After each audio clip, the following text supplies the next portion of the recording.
Miss Natasha Stuart. It's so lovely to see you here. Oh, I got a kiss on camera and all.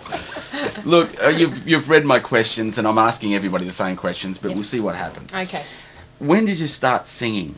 How old were you? I was pretty little. I was probably, I was dancing from the time I was 3, doing lessons, and then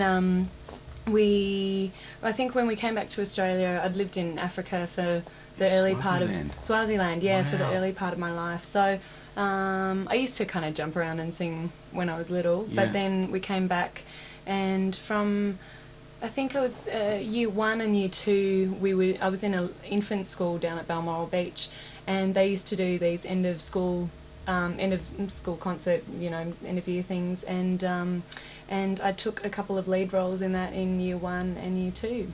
Singing? Yeah. Right. Performing? I had like this big, I was the angel of gloom in... Nothing's changed.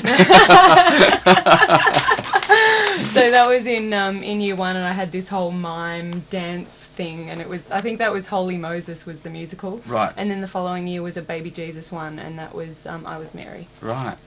Were your parents musical?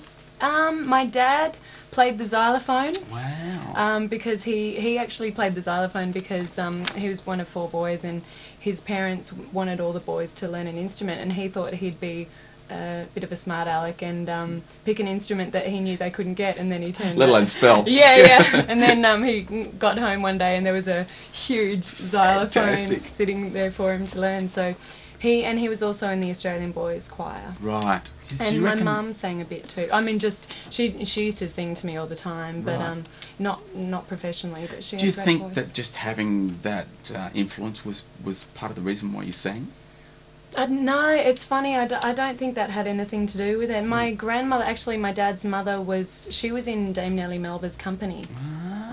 As she was an opera singer, had a huge voice, you know, shattered glass and all of that kind of business. Wow. And Dad always told me that she would drown out an orchestra.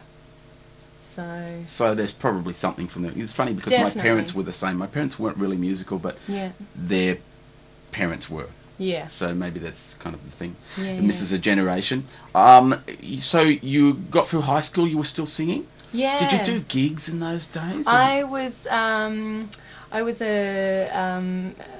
a student at the Johnny Young Talent School. Were you really? Yes, I was. Wow. Which turned into the Sydney Theatrical Centre, and we had a whole show group thing, so we were doing shopping centre shows and It's really all interesting kinds of because things. I did that sort of thing too. Ah. Shopping centres and stuff. Dancing. That's why I sing so great now. Dancing the whole thing.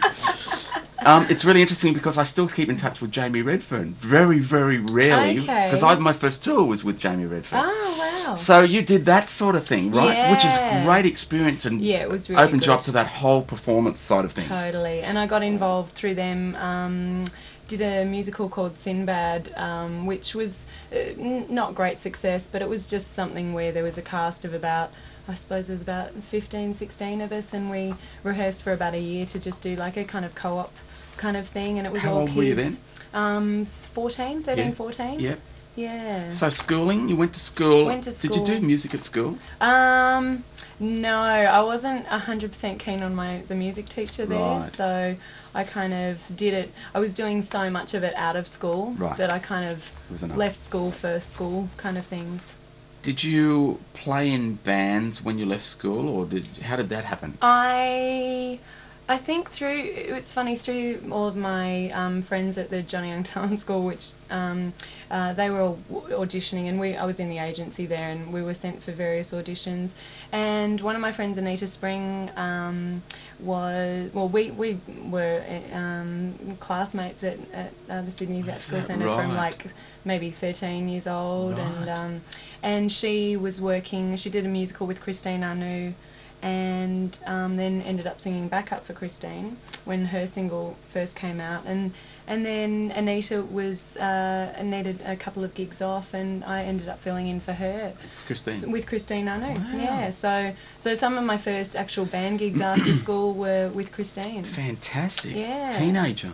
Yeah, I would have been 18. Wow. And then I would have turned 19 and ended up in Baby Loves to Cha-Cha. You see, we've talked, Serge did that too. A whole bunch of people everybody have done did that band. Yeah. Everyone in Sydney.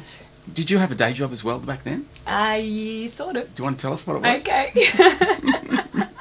Come on. I taught aerobics. Is that right? Yes. And you've done that up until recently, haven't you? Yeah. On and off, is that right? Yeah, I pretty much, that was I was always told that I needed something to fall back on. Yeah. And I started teaching aerobics, I think actually after I did that musical I talked about earlier when I was 13, 14, I watched video footage back and I was really, really weak. My upper body, I was very thin, just couldn't hold myself up, and I started doing aerobics at school for sport, and would start on some of the circuit equipment and be doing bicep curls and not be able to actually lift up the bicep hydraulic machine. So I thought I'd join the gym, and Dad and I both joined the gym up at, it was called the Physical Factory up at Mossman. Yep.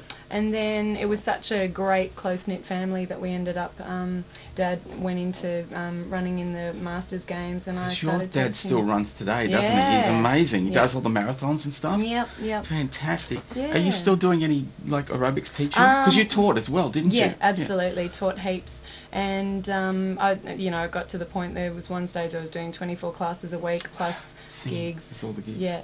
Do you do it anymore? No, beginning of last year I had a slight knee injury while I was teaching a class, and I've just kind of eased out of it.